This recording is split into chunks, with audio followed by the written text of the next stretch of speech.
to be boring. Yeah, yeah. Tell me you ready, Mellow, you ready to spit for the ladies to keep it nasty, dark and petty. If you would pick me, then you might find this upsetting. You say that you're ready, well the joke's on you. Get it?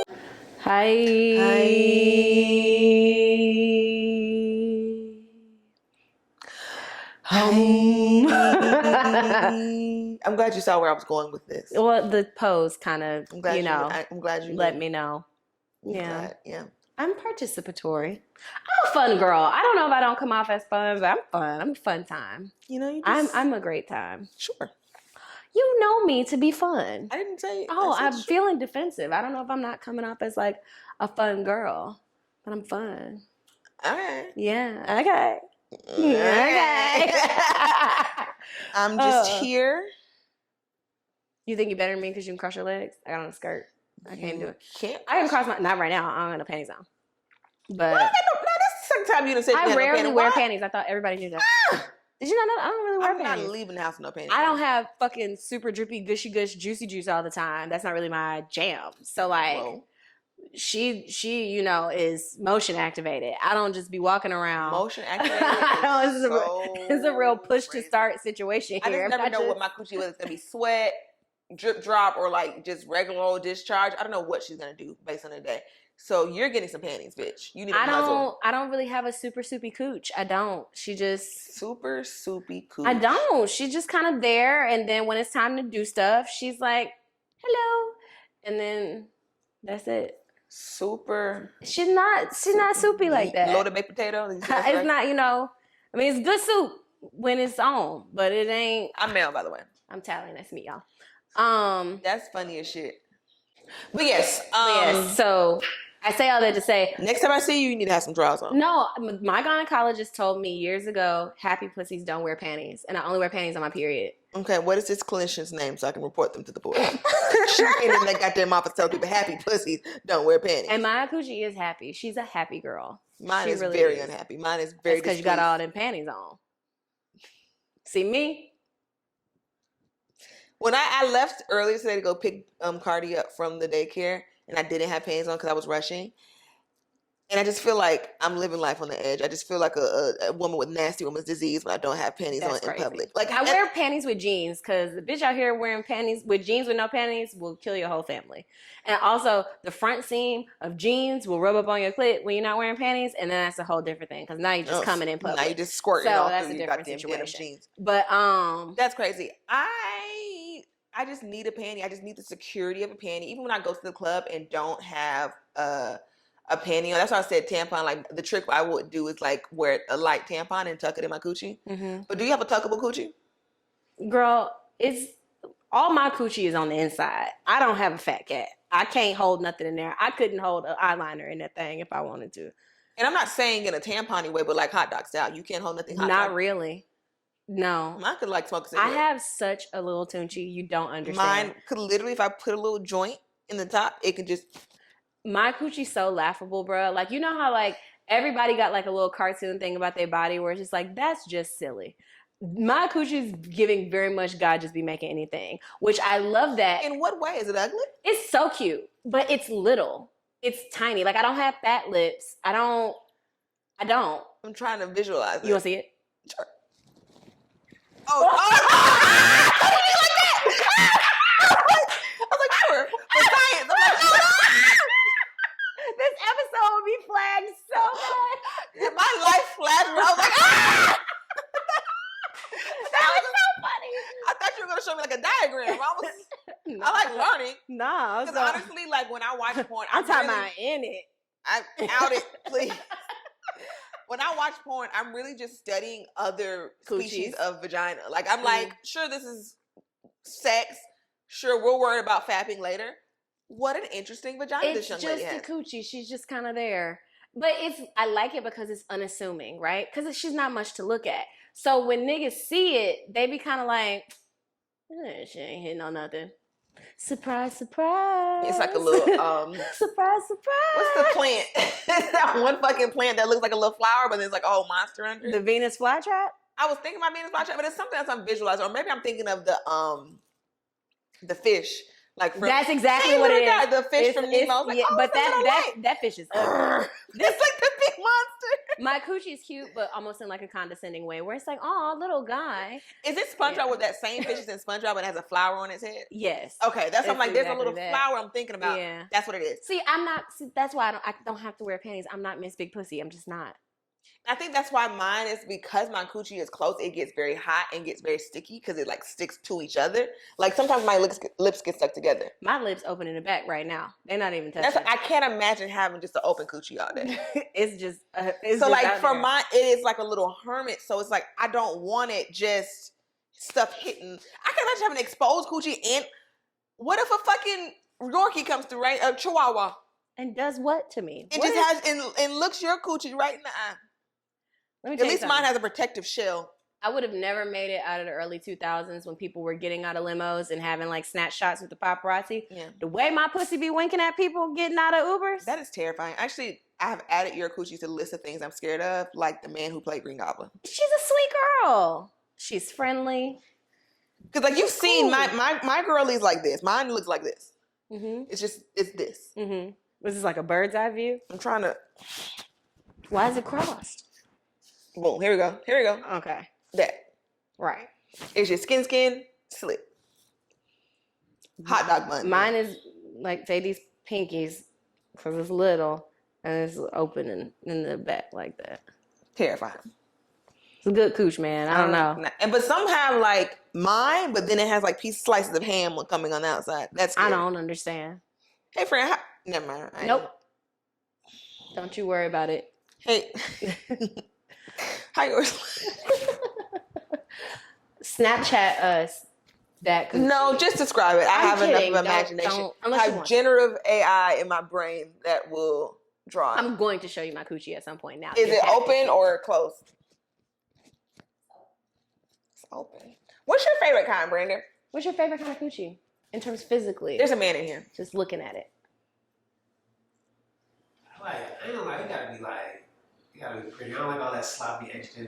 Sloppy's crazy. Sloppy's me. See, this is why we don't ask men questions. You can't ask men shit. You can't ask men shit. Sloppy coochie. It's not sloppy, but it's like getting a sub. You know how you gotta get Them be the best sandwiches. No, but like a sloppy public sub will ruin your day. Sloppy public sub. I turn lights out, baby. To lock the door and turn them lights. I'm going to town on that because they get too much oil and vinegar. Now it's soggy. I don't like a sloppy. Now sloppy Subway sandwich, I can kind of. But to call a coochie sloppy, because like I said, I don't think I have like the most. It's pretty, but it's just like a little awkward. My coochie's very concise. Mine is meep. It's very meep. Like no, literally like lips, clit, fold, smaller lips, hole, and we're done. Honestly, then we have like the soft, silky part. You know leading how towards the booty hole. you know how like when a nigga invite you on a boat and you like, yeah, I'm finna go on a boat. It's finna be a yacht, and then you get there and it's a little tiny boat, and it's like, this ain't no boat. That's exactly what my coochie is. I was watching the Proud Family movie the other day, which is so funny. Mm-hmm. Remember, they was like 15 cents. I want to go on your yacht. Proud Family is so funny. It's still funny. The reboot is also funny. Like they're doing a great job over quality there. Content. They're doing a great job over there. But enough coochie talk. Oh, we do have letters. We have letters. Let's fucking do it. What the fuck does this nigga want? Some coochie. Anyway. Oh. Well. Okay, let's do some letters. Oh, this one said, should I be her friend again? Oh, honestly. hey. Hold on one second. Just let me get there. By the subject. No. And I saw that one too. If you have to ask, no. Let me. This is short, so you want me to read it? It's in the starred messages. It's starred, yeah. Yeah. Okay. Okay. So this is from Redacted. Please keep me anonymous. I love you, ladies, in the show. 3 exclamation points. There's a girl I met a few years ago at work. No. We became very close, and she even asked me to be her kid's godmother. What? Weird. Toward the end of her pregnancy, I went about 10 days without talking to her. I was preparing to sell my house. After having talked to her, I reached out to her to let her know why I hadn't talked to her. She responded, but slowly stopped responding to not responding at all. Fast forward about 6-7 months, we made up. Fast forward 4 or 5 months, on Easter, I seen my mom, but she wasn't doing well health-wise. I hadn't called to say happy Easter to my godson, but I let her know why. She never responded. She then texted me 2 days later after seeing my sister post about our mom because she ended up in the hospital. I never responded. Fast forward to November 2024. My mom passed. Oh my God, I'm sorry. She sent her condolences and I said thank you and left it at that. I'm so sorry. 3 months later, she FaceTimed me and I didn't answer. Should I reach out and see what she wants or leave the friendship in the past? It don't sound like either of y'all really, I think, Are wrong. Are wrong. It just sounds like y'all, neither one of y'all have a super vested interest in the other person. And I don't. And this is why you shouldn't make your coworkers your baby godparent. And also, like, no shade, there's some detail missing here. You know what I'm saying? Like, Yeah. there, just from what we have here, is not a whole bunch of context. So, I mean, I've had friendships where it's no beef, nothing happened. We just didn't keep up with each other. We're not, and it sounds like she don't have no friends because why you making your coworker your god baby, your mama, your baby god baby, your baby shit. I don't know. I would leave it alone. I think, you know, if it happens just let it naturally. There's a child involved, but if he's only like one, that baby don't know you for real. You can kind of get out of here. Yeah.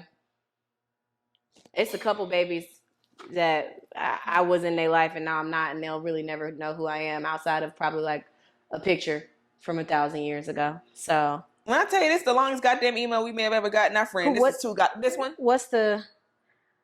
This is long as fuck. Let me see. Let me do it. Oh, we have an email. The second email and the start email. We need to respond to that before we leave here today. Let me go to the okay. I'll start this. This is a long goddamn email, friend. Okay. Hi, Mel and Talley. First, I would like to start off by saying that I have been following you guys for a while, and I feel like y'all are my older cousins giving advice to take, and sometimes I do, and sometimes I don't, LMAO, period. But I love you guys, and I hope you keep getting bigger and bigger as a podcast. Anyway, I am a lesbian, masc-presenting, and currently am dealing with a situationship that I don't know if I should cut off or not. To set the scene, me and this girl met on a dating app. Strike one. She lives about an hour and a half away, so we decided to date long distance. The problem comes in when I feel like I spend all of my money on her and nothing is returned. I also feel like she uses me for sex and a way to get away from her everyday life. Firstly, I love spending money on people that I love. This isn't a problem of paying for dates or even gas for her to come see me. The problem is that she will ask me randomly for money. Like one time she asked me for $40 and I of course gave it because I had it. Then she asked me for $50 more so she could buy a purse as well. Now I know I just gave the $40, but to give more after I just sent that made me raise my eyebrows. One time she got mad at me and told me the only way she'll forgive me is if I buy her some shoes, but I already told her I don't buy shoes for my significant other. She gets mad and blocks me for the day and basically threatens to break up if I don't buy them. Guess what my dumb ass did? Another situation is when she told me that she was going shopping and I was like, oh, okay, have fun. But then she asked me for spending money. Again, I gave her the money that I had, but then she asked me for $100 more. I am a person that just got their first big girl job about a year ago. I don't have the money to spend like that on top of rent, car note, etc. I don't know if I have the right to feel used or if I made the situation, so I just need to accept it. On top of her asking for money, she expects me to devote all my time to her. I've set boundaries because as a lesbian woman, and I am also Black, my parents are not the most accepting of my sexuality. Her parents are different from mine. Is this a white woman? Are we talking about a white woman? Are we talking about her tricking on a white woman? Is that what I'm getting from this? I'm not sure. I'm finna get mad. I don't know. Her parents are different from mine and they are accepting. She consistently gets mad when I tell her that my brother and his GF were at the house when I visited and she wants to meet my parents. It's like she doesn't understand that they will be rude and homophobic and I'm trying to protect her because I get active about me and mine. Because of us having disagreements, I just read the whole thing. You want to read any of this or let me keep going? It's still plenty of letter left.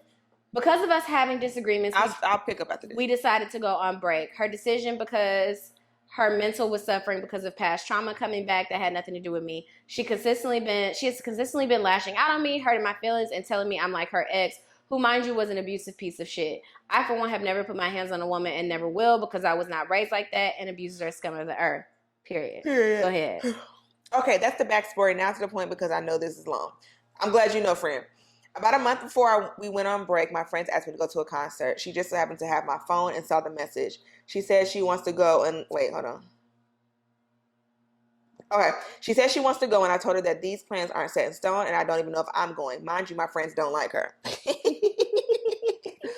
After we got our break, she asked me if I ended up going, and she got weird about it. I don't know, and I didn't ask because I wanted to keep the peace. When we got off break, not even a day later, I get heat exhaustion. I'm drenched in sweat. I can't regulate my temperature. And I'm close to passing out. I tell her this, and she responds with a screenshot of Leon Thomas going on tour and asking if we could go. Damn, bitch. God damn. At this time, I'm literally on the bathroom floor not being able to move. I told her we would have to see because the concert is November. She says, whatever, girl. And I'm like, what's the problem? She then proceeds to say that I can go to a concert with my friends, but not with her. Not the case at all, at least on my end, because of my job. This is peak season for me. And secondly, in November, literally anything can happen, but she's not trying to hear it. She proceeds to go off on me and telling me that I've never spent money on her and that I'm weird for giving that answer instead of yes and no. That I'm selfish and that maybe I should date someone else. I'm in the middle of heat exhaustion, mind you. So my question is, am I wrong or should I crash out? Or the mature thing and just block her? Just block her. Just block her, because at the end of the day, like, I do want to say this, and I'm going to hold your hand when I say this. You being a masc-presenting person means that you will sometimes be participating in parts. You the boy. You the boy. You the You boy. gonna participate in parts of the patriarchy that you don't like. Spend that motherfucking money, like that girl said. However, she is not treating you kindly. Yeah. So that is where the road in the wood diverges. In my market research, the mask girlies are either. I'm sorry. What's funny? That just caught me off guard. In my market research, the mask girlies are either the absolute goddamn devil, sinister, evil, spawns of Satan, or the sweetest, Sugary cutie souls, patootie that don't deserve nothing. Bad, at least. I mean, that's what I mean. So you seem to be a sweetie patootie. Cutie patootie. Leave this goddamn crazy ass. Leave her She's alone and nuts. find you some, because like I'm a trick in relationships. Situationships, I'm gonna spend that bread. You buy me nothing. I almost said something so crazy to you. Girl, stop talking to me.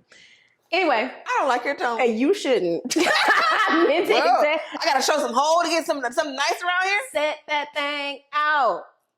What's the lady doing that video? I buy you little sandwiches. Oh, that fucking hurt. Oh, that hurt. You pulled your pussy bone, didn't you? Oh, Yep. I smashed my See coochie what you get when thing. you act out? Oh. But anyway, Damn, that I hurt. personally am a trick, but as soon as I start to feel used, I'm packing my shit up and I'm going on. And it sounds like you're not having clear communications about what you're willing to spend, because I will say, if a man is tricking on me, I am going to get used to a certain lifestyle. And then if anything in that changes, I'm going to be like, come on, what gives? It's Tuesday. I got to go get my nails done. So if your finances are shifting, or you just don't want to be spending, you sit her down and be like, this is what I'm comfortable doing, this is what I'm not. I know some dudes, the way that they trick is, I only want to give you what I want to give you. And then once you start asking for shit, it's not fun for me no more. And my dick not hard no more, and I don't want to do it. So you got to kind of talk to the people that you're dating about how your relationship with spending money on them and what that looks like. You didn't say how old you were, but I'm just going to assume that you're younger. No, not there's an age gap, that y'all are just younger in general, because we're just talking about the younger girls want to get tricked on with no charisma, and they just begging. And to my girls, I want to say this because it is becoming an epidemic, man. And maybe both of them listen to the podcast, so maybe we can, two birds, one stone. Two birds with one stone. The way that you kind of get any person to like do things for you, it does have to be centered in some sort of allure. You are not, because like with that city girl shit, there is some aspect of, and I'm not even being funny or trying to do a put down, but there's some aspect of like, I'm selling pussy. You know what I'm saying? Like, that's a different thing. And it always isn't like prostitution. Like, I'm a raw bitch, I'm a bad bitch, you get to be seen with me. Yes. But y'all just want the money just to have it. Y'all, that's not how the game works. Y'all just want the money, and you want to wear your dirty Air Force Ones, and you don't want to put on the lash. You want to wear your poster girl dress with your Hirachi. And that's not it. That's not it. So I think on both ends, like, you need to learn your tricking style and how you like to trick. I know how I like to trick. I know how I like to spend money. And I stay right here. This is where I live. I never vary outside of it. And I know how I like to be tricked on. So I think these are conversations that you need to have. Well, but you as a masculine presenting person don't get to Lil' Kim the parts of the patriarchy that you don't like. You got your ethicas on, you spend that bread. Okay? You spend that money. You the boy. And that is the unfortunate part that that's just how I feel. The mask girlies in the lesbian relationship still end up taking the long way to heteronormativity. But also, nigga here now. Because you really just tried to, I'm just a girl us. Hold on. And this may be problematic. I guess it's not our place to say, but if you're going to be the boy, be the boy. But at the same time, set them boundaries. I don't think it's problematic because somebody got to do the bending. And you can't pick and choose which parts of, because like for me, when I, I've had family members that have asked me to stop talking about being gay on this podcast, but whatever. But when I am in a relationship, yeah, several. When I am in a relationship with a woman, when I'm in a relationship with a woman, naturally, just the way I am, I'm going to take the trash out. I'm the person that walks on the outside of the street. I usually am the person reaching for my car unless we discussed it previously. Yeah. Because somebody got to do it. Somebody has to be that person. I know some of the girls like to be like, well, it's equal in my relationship. Me and my girlfriend, me and my girlfriend, me and my girlfriend. But also, if that's not your vibe, find somebody who's going to be like who's that. Who's going to match your freak. Who's going to match what's going on. If you want somebody who wants a dad, but also don't want a man, wants a girl, and wants the girl to be the dad, and then taking all these weird questions and requirements, find you somebody that's equally yoked, even if it's insane. Even if it's insane. Even if it's crazy. Yeah. Yeah. Cool. I think that was good. That's a good letter. We're so smart. But you spend that money. I hope you heard that. Then when you get the money, don't forget to give the money. Yeah. Shit, goddamn. What are we talking about? Jokes of the week, bitch. So I was at Rocksteady. I was looking super cute and super hot. So I've been wanting, like, I realized that, like, I'm not having the in Atlanta dating experience that I want to because I really don't be outside enough. And then even when I am outside, I'm like, damn, like, no, the hoes is really outside. Like, when I follow the bitches that are outside, it's almost like, it's always it's every day. Like, it's like any. You gotta work at it. This is a contact. You need your 10,000 hours of outside. Right, so I'm logging the fucking man hours outside. So I'm at Rocksteady or whatever. I'm being hot. I'm being cute. This guy, I watched in real time his eyes go from bewilderment and craze to lifeless and nothing. So I'm dancing or whatever. I'm doing my little dance. And this nigga comes up to me. He's trying to talk to me. And he's like, you're just so beautiful and da-da-da. And I'm like, period. Of course. And he was handsome. He was quite handsome. He was tall. All the shit I like. And the last time I let a crazy nigga in my life, I got body slammed. So I'm really just trying not to participate in no shit like that. So I'm like, this feels like a trick. This feels like something the devil's sending. So he's talking to me and he's like, oh, you're so beautiful, whatever. I'm like, thank you. But something is telling me to reject him. So I was like, yeah, I really appreciate it. But I'm seeing somebody. And he's like, you seeing somebody? I'm like, yeah, I got a man. All the light leaves this nigga's eyes. And he looks me dead in my, I can't even really, it's like a movie. I can't even really hear the music no more because I heard him loud and clear like we were in the classroom. He said, I will kill that nigga tonight. And stared at me. So I said, I'm scared for you. I'm scared for your hypothetical, non-existent, imaginary nigga. I'm scared for myself just for hearing this. I'm scared for the patrons of the club. So I'm looking at him because one thing about me in like emergencies or conflict where I feel like shit could escalate, I'm not flight or freeze. I'm very much fight. I'm looking at him in his eye because I don't want to break eye contact with him because I don't want him to think I'm weak. Just talking. But, We just gonna keep on talking. Yeah. So I'm looking at him in his eye because I don't want him to think I'm weak. You know what I'm saying? So I'm looking at him, but I'm reaching behind me and doing like this with my arm for one of the bitches I came with because I'm like, oh my God, please help. So I was just like, okay, you so crazy or whatever. And then when he realized that I wasn't going to take it further, like he just kind of like went along his way. But good for him. Good for him, but not.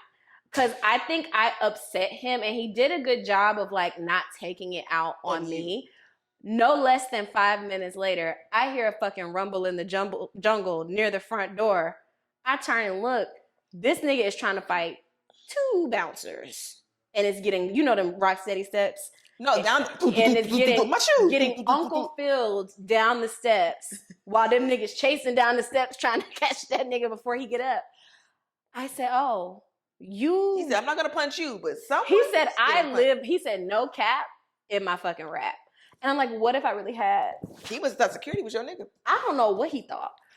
And I was just kind of like, hey. And men with me lately have been like very like aggressive because I do want the men to talk to me. I want to date. You know what I'm saying? But like, even last night, and I'm very believable when I say I got a nigga. Like, I be pretend like, oh, I'm just so let me be a nigga. Okay. And so I'm walking. Am I walking? Oh yeah, walk back. Okay, I'm walking. Yeah. Hey, shit. What's up, twin? Hi. Look good. Thank you so much. That's so sweet. You been here every weekend? I'm actually going to meet my man right now. Oh, you got a man? I'm actually literally about to go meet him right now. Damn. He Yeah. don't let you have friends? No, Shit. we actually live I together. can walk you over there. It's crazy niggas in Oh, here. thank you so much. But I don't think he would like that. I don't think he would like Damn, that. he's strict. Strict. Twin. And I'm strict too. So Oh, you shit. know. But thank you though. Damn, babe. All right, Thank you. all right. Yeah. Go ahead. You look good though. Appreciate it. So he lucky. Correct. He Yes. real Thank lucky. you. He let you out. That's Oh, yikes. yeah. Insane. Yes, but I'm really good at that. But like last night, I was at Atlantic Station, and I'm walking past LA Fitness. I always do my little lap past LA Fitness. You got to. Because That's where the hoes that's be. where the hoes be at. So I got my good butt pants on. The fine niggas is in a circle talking, not looking at me, and this fucking Donnie Thornberry ass nigga is alone. So I do want men to talk to me. I feel like it's been a while since I've just had like a normal dating experience. Yeah. But like right now, it's like the normal guys that want to date me don't live here. So it's like a long distance situation. Yeah. Or it's like old niggas that are like, I promise I'm different. They're I'm different. not. You want to hang out? I miss you. And it's just No. like, what if I killed us? You know what I'm saying? Like, stop talking to me. Like, how about that? Stop. Like, Yeah. stop talking to me. So, like, when I'm trying to, like, date other people and I meet guys out, like, I don't know. Like, and I guess it's because I exude kind of a chaotic energy. All that to say, like, I feel like I can't get my ideal situation. Like, if it's, like, a nice guy, then he lives 1,000 miles away. You know what I'm saying? Or, like, a guy that's like a nice combination of like normal and crazy, like what I need. He's 1,000 miles away. The niggas here are oogity boogity as fuck. All the ones that approach me. Atlanta niggas are so terrifying. Or Like, they have bitches. that period when I was single and I was trying so hard to just be outside, and I was like, I can't do this. I can't do it. I It's can't. awful.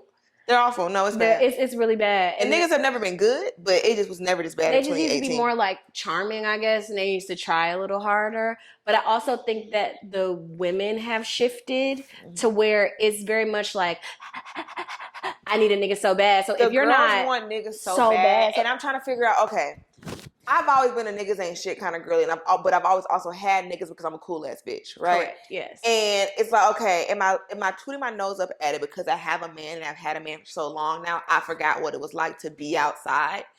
Or is it just like, no, these hoes just want niggas too bad? They want niggas too bad because here's my thing. It's not lack of niggas. It's just like what I want has become more refined as I've gotten older. Yeah. And I just don't want to be like laying up with nobody to lay up with nobody. I just for the sake of laying up.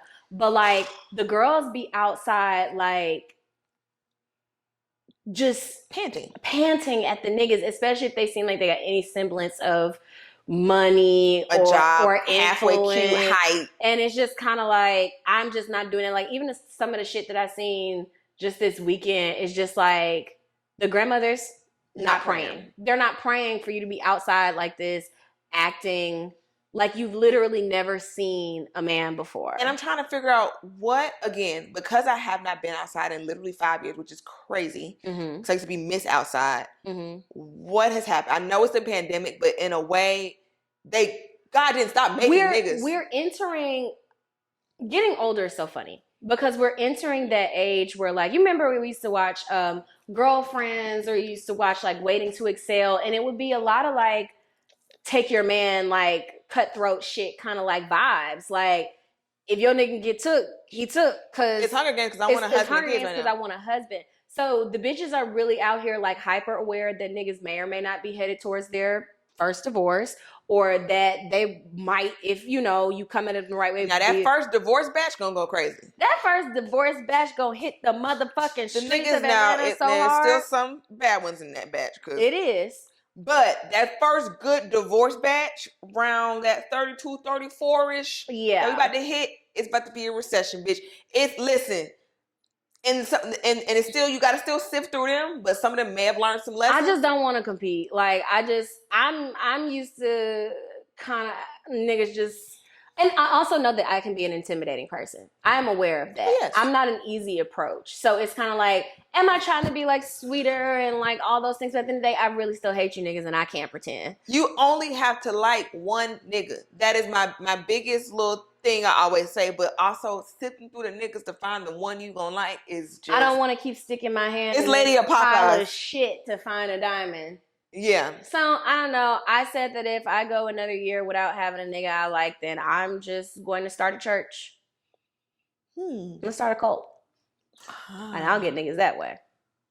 Honestly, again, I've been eyeing the church grift, like the Green Goblin mask. Oh, the church grift be calling The me. church grift is such an easy win. If this You wanna comedy shit start a don't work, church? I'm gonna do this church grift so hard, bitch. I think I might. You want to start a church? We can, and I honestly feel like we'd We have a great church. We I would feel have like we would have an amazing. We would have church. a good time. Just a woman-led, And I will say, and you called it religious WrestleMania, but I went to Woman Evolve, and I had a really good time. I like Sarah Jakes because she has a story. Mm-hmm. She has a story. She got pregnant at 14, had a baby very, very young while being TD Jake's daughter, which is crazy. Mm-hmm. And she talks about, being in the world real heavy. Apparently she worked in Magic City, not as a stripper, but like a bartender, but still was at Magic City. So like she has a story, and her message isn't very like accusatory preachy and everyone's gonna go to hell kind of preachy. And I enjoy that. And she's a bad redacted, okay? Yeah. Hair, Laid. glam. I've never seen her hair not done. Outfit. So it's just like, I felt like even her, I'm at the merch booth and the theme was like a motorcycle jacket. It was like all very like race car theme for the conference, which I thought was cute. But even she's selling a motorcycle racer jacket as part of the merch. And the picture is like her like this. I'm like, this is so borderline worldly. I love it here. This is what I need. Cause I don't want all that preaching you going to hell shit. I don't. Sure, we're going to hell, but like, how can I get to heaven? You know what I'm saying? Like, Right. let's.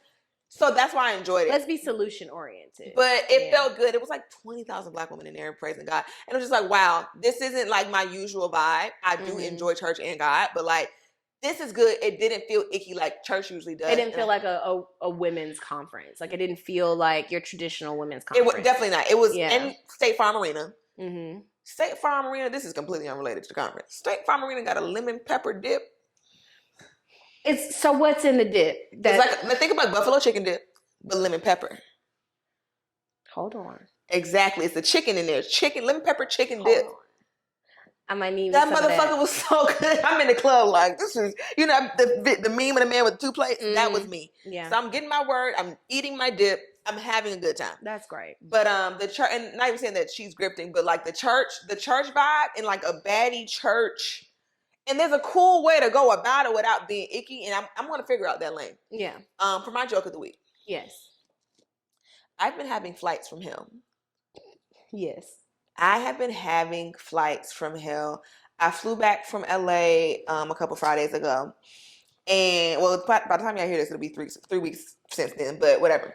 So I'm flying back from LA. Great trip. Shout out to Mecca and Jamila. We're gonna have them on the show once we figure some shit out. Very fun trip because I don't usually be outside when I go to LA. But being with such younger girls who are 2 years younger than me, which is so funny. But like, I'm like, you know what? I am going to be outside and have some fun. I was around niggas. Like I was around the hoes and like not in an inappropriate way. Cause it was just like, I'm not going to not exist around men, but it was just like, it was fun. Like being out with men who were being normal and we just like joking and making fun. Like it was like one dude who, he was explaining something. I was just like, you on the spectrum? He was like, what? I was like, you kind of specky. On the spectrum, and that shit was so funny. But like, I haven't been in an environment to just fuck with niggas like that, but like in good fun. I do love saying wild shit to niggas. Wild shit. I was like, I have not said wild shit to niggas in so long. This is so refreshing. He was such a good sport about it because I was like, no, I'm on the spectrum too, and we just bonded over it, and it was funny. And other niggas was like rolling weed, like, that nigga said spectrum, and now it's an inside joke. Now we have an insider from that one night in LA. Love that. So I'm having a great trip. I get to the airport. I get my little snacky snacks from the club. I love being in the airport. I go on a flight and I don't have my window seat. But I was like, it's okay because last time I had an aisle and it wasn't bad. So I know I can still sleep. Yeah. So, that's a 4.5, 5 hour flight. So I go to my seat. It's one of them big ass planes. So it's 3 rows, 3 columns. Okay. Got it. So it's 2 aisles, 3 aisles of seats. And I'm on this side of the plane. And it's like 2 seats, 3 seats in the middle, 2 seats. So I'm on the aisle, so it's just only one other person. So I got there first. I'm sitting down. I'm getting myself together. I'm like, okay, boom. And then I see him coming. He's very well dressed, very handsome. I'm like, okay. So the guy sitting next to me, okay, he's handsome, cool. And somebody's telling me like, this is gonna be a trip you're never gonna pick. I'm like, oh my god, black guy or white guy? Black guy, black, handsome, younger black guy, nice outfit. It wasn't like a usual airport outfit. I don't know if he was coming from somewhere or what. So I'm like, okay, cool. So I'm thinking like, oh my god, is he gonna be like an executive? Is he gonna give me the business opportunity? Is he gonna be, whatever? So he sits down and he gets on the phone. He's like, bro, he's talking to somebody. He's like, bro, I'm fucked up. I'm drunk, blah, blah, blah. Like this, I'm fucked, man. Blah, blah, blah. And I'm just like, Right. We love that. I'm listening because I can't, you're sitting next to me so I can hear you. I'm just like, huh. This man is so drunk. Like, literally, like, he's like shifting in his seat the whole time. Like, you know how on Space Jam when the aliens were in that trench coat and the lady was sitting next to him, like, what y'all got going on? And he was the man in the trench coat. And I'm just like, hey, you good? And I look at him, he's like, I'm like, oh, man. So he calls the flight attendant. He asks for a bag to throw up in. So he throws up in the bag. And it's not even just a regular pill. So he's against the window and he's, and I'm just like, oh God. It is a 4.5-hour flight. And I had to keep on moving so he can get up and go to the bathroom. He'd be in the bathroom for 20, 30 minutes at a time. Then he'd come back. He was probably in there shitting too. Oh, he's probably in there shitting too. He's probably in there shitting up a storm. So he's shitting, throwing up, boom, coming back, throwing up, full body retching. And the bag was just heavy with throw up. None got on me, but also I'm not going to be able to sleep. You're in the splash zone. Yeah, you need to stay alert. I need to make sure not a drop of vomit gets on me. So I'm wide awake the entire fucking flight from LA. So I'm just like, if stranger airplane throw up got on me, I would be on the top of the no-fly list. I genuinely was like, I would just have to die in the air. Like, I just have to die right here because if some throw up gets on me, and he did a good, and I will say, he made it sure to not get me involved in any of his vomit or any of his foolishness outside of having to get up and keeping me awake the entire time. He did a good job of making sure I didn't get no throw up on me. But also, what the fuck? But you know what? Being sick while traveling is the worst. I know he's having a horrible time. It's the worst. And also, like, I got sick on an airplane one time from drinking too much at the airport bar before I got on the plane. My travel being sick, I got sick getting too drunk in the airport going somewhere. And being in the air exacerbates that sickness. I was 2019 coming down from Mali in the airport once. So I ended up on an airplane still trying to come down from that situation. Fucking awful. Then me and my mom got drunk in the airport when we were going to Vieques, and we were in the airport drinking, not realizing that we had to get on a fucking ferry to get to the island. So we don't know what happened in the waters that made it so rough and choppy, but it was the point where like we're both so drunk that we are either throwing up or trying not to throw up. Everybody on the boat thinks they're gonna die. People are praying and shit. Like the water is smashing up against the windows. So like I feel for homie because like traveling and being. I'm like I had a level of concern and like sympathy for him, but at the same time I'm having a fucking awful time as well. And even the flight attendant, we were leaving, he was like, "Are you good?" I'm like, "No, no, I'm not okay." I complained. I got me some miles up off of it for my inconvenience. But also, and it was nowhere for them to put me. I couldn't be moved. He couldn't be moved because the flight is full. We 1,000 miles in the air. So that was bad.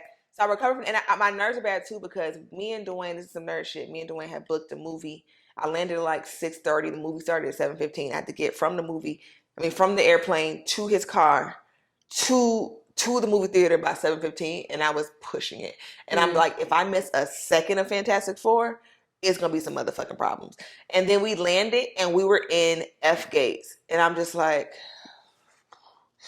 and I didn't know till we landed. And I could have been like, "Hey, babe, just come to F." And I didn't realize until I got off the plane that we were in F. I'm just like, I'm gonna run into the tarmac right now. Yeah. So he ended up picking me up from F because that's just international, and then we went to movie. And I managed to see everything. Everything was fine, but my nerves were so bad leading up to it. So I recovered from that. Move on with my life. I get on another flight on Saturday. First of all, my flight gets canceled on Friday. No words. Just, hey, it's canceled. Shut the fuck up. Deal with it, bitch. I get on another flight Saturday, and I'm sitting there. I feel wetness on my leg. Nope. No, you don't. No. I feel wetness on my legs. I thought somebody had like a Stanley that the straw flicked some water on me or something as they were walking down the aisle because I'm in the aisle seat again. And I'm just like, don't like that. But whatever. I feel it again. I'm like, what the fuck? The overhead is dripping down on me. So in the window seat, I looked to him in the middle and said, "Hey, this is dripping." And he's like, "Oh, really? Crazy." He doesn't give a fuck. Because it's not dripping on him. Because it's not dripping on him, so he doesn't give a fuck. I was like, I know what the fuck you are, bitch. Okay, cool. Yeah. The funniest thing happens.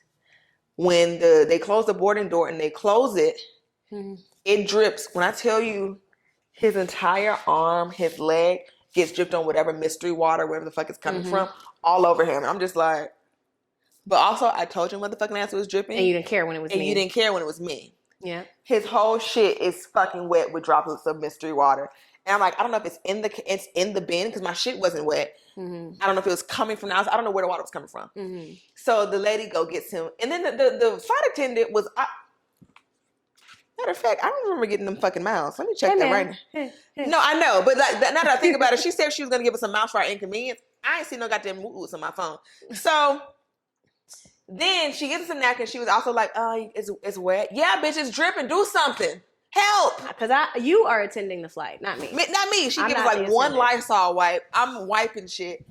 And then when we take off, it drips some more on him and the people in the aisle behind us. Which makes sense because that's how water works. Yep. And I'm just sitting there like, whack him again. Whack him again. Because I told your ass it was dripping and you didn't have no kind of care in the world when the black bitch was getting dripped on. Yeah.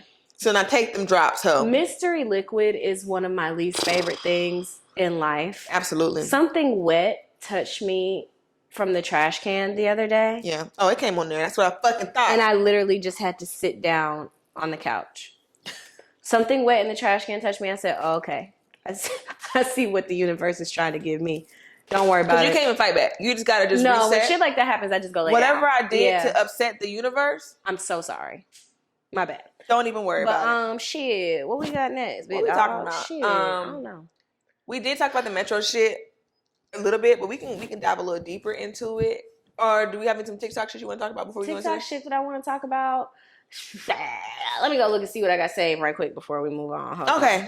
because the Metro shit, like literally when I listened to, like when I pressed play, I was like, this is real music. Like this is what music don't feel like this no more. And maybe we could just talk about just like regional music and what that means to us, because like that was so nostalgic. It was new, but it was also nostalgic at the same time. Mm-hmm. And it just felt good. Like it brought me back to like being, I remember somebody handed me physically Travis Porter's I'm a Different for Two in my hand. Said, hey, this some new shit, like listen to to this. This is when they used to have For Sisters Only. Do you remember that? Yes, fucking, I remember For it was Sisters like a Only. conference, concert, whatever. Mm-hmm. I went to For Sisters Only in 09. I had my bang. Matter of fact, I had the picture on my phone because I was going to post it for the occasion. I had my bang. I had an Old Dirty Bastard shirt on. I had an Old Dirty Bastard shirt on. Me and my friend, where the pictures go? Did I not save it? That's weird. I was cute as fuck. Like, I just remember being in my room when Go Shorty Go came out, and I wasn't even like a high level twerker at the time. But when I tell you that back was moving to Go Shorty Go. I think my experience with like, here we go. just kind of like, this is adorable. This is very cute. Look at that baby. You look so sweet and precious. Look at her. That's so precious. I think that like moving from Detroit and having this like listening to Jay-Z ass dad and listening to like DMX ass dad and coming here and being kind of just like engulfed in Southern sound, I think it was just like a really just pivotal moment for me, because had I continued on the same trajectory of this music that I was being introduced to, I don't know who I would be. You know what I'm saying? Like, I don't know. I would, like, even my personality, I would just be like a totally different bitch. Like, even like you talk about being handed like Travis Porter, you know, mixtapes and stuff. I remember like getting the Southern Exposure mixtapes. I remember it's just like a collection of like Atlanta artists. So it's just like mixtapes with a bunch of different artists. I remember pressing play on a CD and hearing, give me that bubble gum. Give me that. Like, I remember hearing that for the first time. I remember getting a mixtape, listening to all the songs. So when I went to Golden Glide, I was prepared. Yeah. Like, I remember like certain regional shit on the east side used to break at the skating rink. Like, that would be the first time that goes back to like my because that was a strip club for us. That's what I'm saying. Kids. This is exactly the point I was making. I was like, I remember my strip club conversation. We don't have them spaces no more. Everything's just TikTok. There used to be spaces for shit to break. For kids, it was the Golden Glides and the Cascades. For the grown-ups, it was the strip clubs and the clubs. We don't even have that no more. And I'm glad that rappers and the powers that be are going back to that, because we need that shit. That regional shit, everybody trying to make the same shit. That's what Metro was talking about. Like, everybody's just trying to do the same shit. And Kendrick went crazy with GNX. I'm not even from California, but it's still getting played nearly every day. I love that. You're doing great. Thank you. I love it. But and it's so crazy because you know how like sometimes we talk about politics and it's like people have gone so far right that they're circling around back to left again. The Atlanta sound influenced so much of where rap music has ended up. Yeah. And then now people have somehow thought that they're doing their own thing. And now we're ending up right back at that Atlanta sound, like coming all the way from Kilo and Outkast and all of them and coming right back around to that where everybody's like, oh no, this is a New York sound. Oh, this is a blah, blah, blah sound. No, it's all Atlanta. And it's all been Atlanta the this South whole time. been had something to say since Andre 3000 said that shit at the Source Awards 1,000 years ago. Like, we have something to say. And I think even, because we were talking about this in the car, you think about, because people they talk about, oh, we wearing tall tees for this. No, this is a different era. This ain't tall tees. It's a different thing. But you can't have, like, you have the tall tee era, but then you go into the snap era, which is all the crank dats. Mm-hmm. But the crank dats and the big t-shirts, that evolved into the creative Rex and the polo and the fucking Bermuda shorts. Bermuda shorts and the fucking Hollister and all that shit, the black boy, white boy era, and that was the stupid fruity swag, futuristic era. And then we have the twerk era, which is still part of the futuristic era, but it's all still together. And then that's how we ended up at the Migos. And we don't have to like the members, dead or alive, but the impact that fucking shit had on the city and then rap music as a fucking whole. It was almost like being. I remember where I was when I heard. First of all, excellent storytelling from all three of those men. I remember the first time I heard "She's a stripper, naked dancer, but she begging me to wipe her." I said. Time I met Lil Mama, this is literature. Hell no, I don't love her but my money and my rifle. I remember being like, this is art. She don't want to be a freak no more. She don't want to get money get no more. She don't even want to strip no more. I don't even know who did that. She was 16 when she had her baby. That was Taylor. No, that was Offset. Are you sure? I think it was. Honestly, run that shit. Oh my, I gotta go to the club. Nobody ever said Offset wasn't talented. He's a piece of shit. They mama ain't dropping no crazy. Honestly, like. And I also to be there, I was there. Mm-hmm. And we were outside. This is like our first generation of outside. And this is also when artists also had like passion projects outside of the stuff that they were releasing through their label and like mainstream. You know what I'm saying? Like I love mixtape Gucci more than I love his classic albums. Mm-hmm. Like all that shit that the young boys are figuring out how to stroll to now. We were outside when that happened. I'm a dog. I love that fucking song. What I heard she could do some tricks with her mouth, nigga. Yeah. But Future. Let's just talk about Future. Let me tell you something about Nevadius. No, before he became the king of misogyny, he was our king. Future made such I think in wrestling they call it a heel turn where like a person like goes into their villain era and they just like completely are different from what they were ever going to be. Yeah. Future used to love the bitches so bad. Like, and the music used to be for what's happening with y'all over there? Y'all cool? Y'all kicking over there? I want to laugh. What's happening? Okay. I feel left out. I do. But anyway, but like no, Future used to make music for hoes. And so to kind of like watch him not get his heart broke. He broke his own fucking heart. He really did. But to watch him go through the things he went through and hate bitches so bad when like literally like it didn't have to be like that. Hot girls used to go to the club. With Drake, but that's not what we're talking about right now. Fuck that nigga. Hot bitches used to go to the club and request Future. Turn off the lights. I'm looking for. But like it's just the level of nostalgia, like them early years of college, or just them late years of high school, or just early years of grown upness. Racks on racks on racks, like oh my god, like just that whole era. Because like the snap turned into twerk, and the twerk turned into the fucking mumble rap, kind of still twerky, fun club music. Yes, I didn't see what the sign said. 5 minutes, and it just was a good fucking time. And then the Migos, once the Migos blew up, and I remember my first time hearing Hannah Montana, because Hannah Montana is a twerk song. Yes. But it's still, but that's the thing. They don't make universal twerk and drug and nigga song. Hannah Montana, you're supposed to bust it. But the thing about it is, too, that I love about Atlanta music in general, because Atlanta niggas are dancing ass niggas. Atlanta niggas and Miami niggas are dancing ass niggas. Atlanta niggas stop dancing. And so, and that is I was getting to that part, but like music was being made in these two southern regions, which Miami is its own thing, and you know, whatever. Miami but is a whole music was story. being made for bitches to throw ass to and for dancing ass niggas to also dance to. Yeah. So it was a particular I don't even know how to describe it, and I hate that these terms have become so fucking cringe, but that sound was a very nice balance of masculine and feminine to where like now the music, the DJs are DJing for the niggas today. Shout out to that whole little group of people that be DJing in Atlanta because, and then all the DJ Bomb Jalam, all the girls that are DJing too, there's only like 6 DJs in the city that are really DJing for the girls, that are DJing because the women dance, and because the women dance, niggas buy the drinks and everybody's having a good time. We've lost that art because niggas done got so red pill and incelly. The women run nightlife. If the bitches is having a good time, everybody's having a good time, and y'all forgot about that. They didn't forget they're performing for other men. Right. No, the men are in the sections performing for other men. For sure. Like, it has been such an interesting thing to watch men get sections in clubs.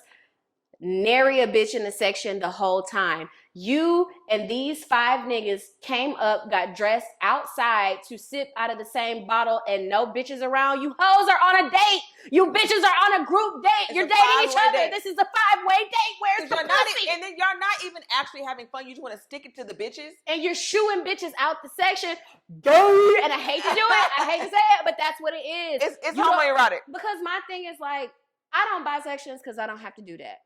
I know. But if I was a nigga and I had a section and me and these 5 dry dick ass niggas are going out on the town trying to have a good time, hot bitch come my way. Here you go. You sit right fucking here. Niggas be I'll get up. barking you away from the section. My feet hurt. You have on Jordans. Your feet hurt.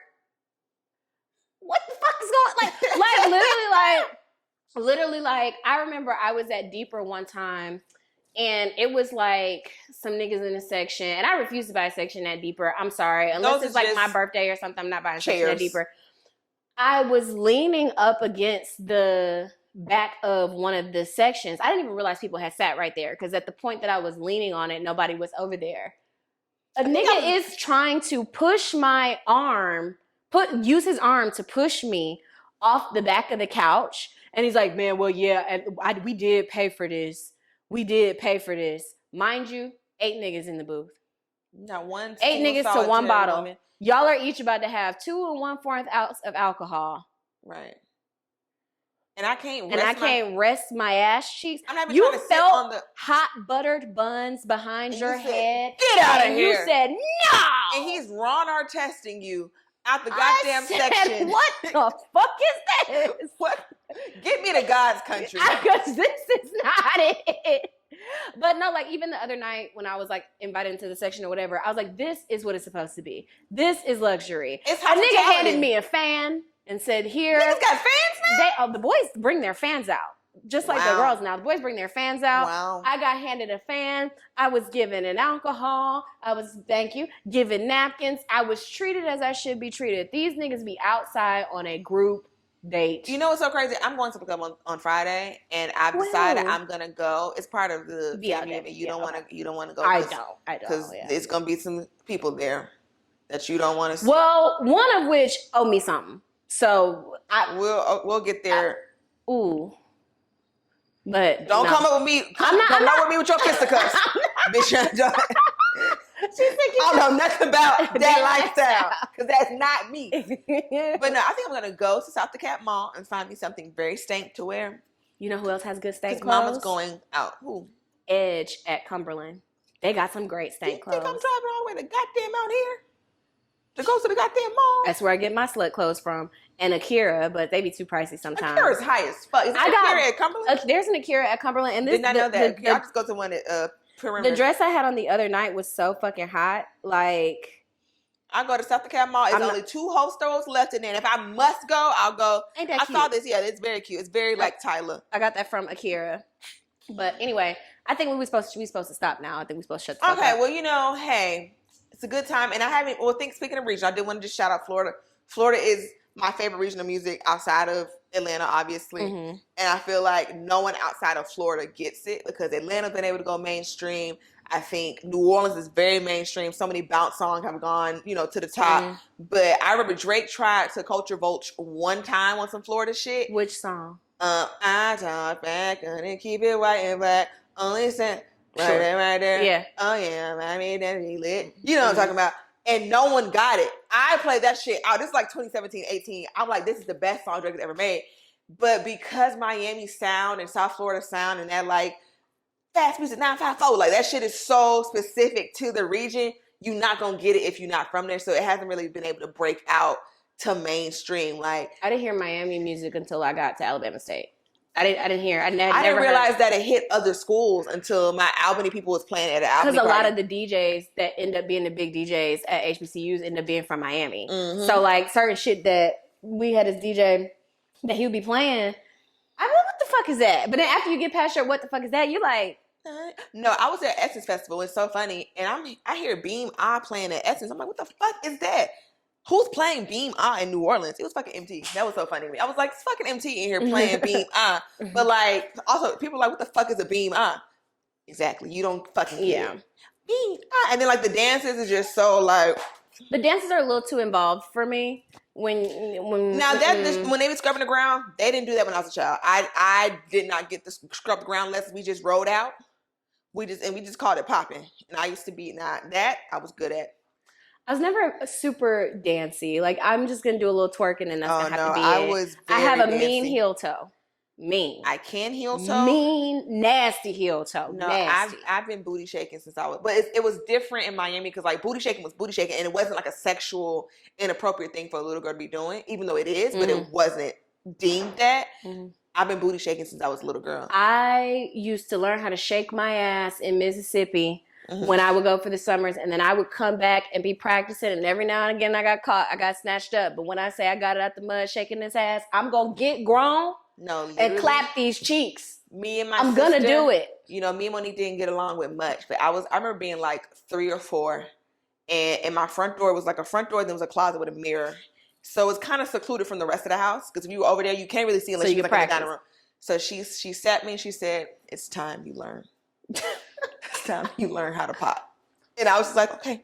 Monique did not play with me often, so I was like, I'm taking this opportunity. Whatever you need me to do, I got you. She was just like, okay, you do this and you do this and you do that. And I'm like, okay, okay. Yeah. I used to be in them school dances, circle around me. Bad. I used to win the cha-cha slide contest at my mom's work picnic. It would be at the beach in Miami, not South Beach, but like the other alternative beaches. And because it was a video of that nigga from SNL talking to a white woman, it was like, what part of cha-cha slide do you identify with? And mine is hands on your knees. Because it would be like, cha-cha, nah, nah, and then it'd be hands on your knees. I'm like, hands on your knees. I would be like Royce Reed at that one. Hands on your knees, hands on your knees. So hands on your knees was strictly forbidden in my family. Like if hands on your knees, I was fully expected to stand still. Like I was fully expected. My dad can do a twerk. Whether he's catch you niggas having fun. Whether he's shutting it down or hyping it up, he's never gonna hype me up. But whether my dad can identify a twerk and be like, what's that over there? Like, what's all that movement back there? Derogatory. He didn't play that shit at all. Yeah, I think I'm trying to figure out. But let me be without him. I'd be like, hands on your knees, hands on your knees. And I won it twice, the contest at my mom's work picnic. And the prize was the Now That's What I Call Music compilation. That's such a good fucking gift. And I had like a little boombox, and I just childhood. But again, it wasn't deemed as like, oh my God, Sharon let her daughter twerk like that. No, but in Miami, that's cultural. Like even when the G girls from Northwestern go viral every year, and people be like, because they don't get it, because like the girls is really like riding out the dance line. This is what we do down there. So I get it. We love regional shit. Okay, let's wrap it up. Okay, bye guys. Bye.